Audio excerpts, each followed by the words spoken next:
দেশের প্রথম নারী প্রধানমন্ত্রী বেগম খালেদা জিয়ার রুহের মাগফিরাত কামনায় খাগড়াছড়ির জলিয়াপাড়ায় কেন্দ্রীয় মসজিদে দোয়া ও মিলাদ মাহফিল অনুষ্ঠিত হয়েছে।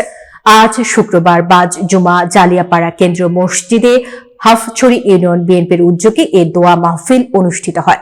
মোনাজাত পরিচালনা করেন জালিয়াপাড়া কেন্দ্রীয় জামে মসজিদের খতিব মাওলানা মুফতি মোহাম্মদ নোমান। সভাপতিত্ব করেন হাফছড়ি ইউনিয়ন বিএনপির সভাপতি মোহাম্মদ আবুল কাশেম।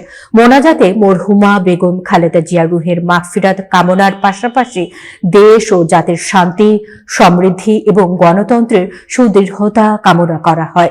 দোয়া ও মিলাদ মাহফিল শেষে উপস্থিত নেতাকর্মী ও মুসল্লিরা প্রয়াত এই দেশনেত্রীর প্রতি গভীর শ্রদ্ধা নিবেদন করেন এবং শোক প্রকাশ করেন।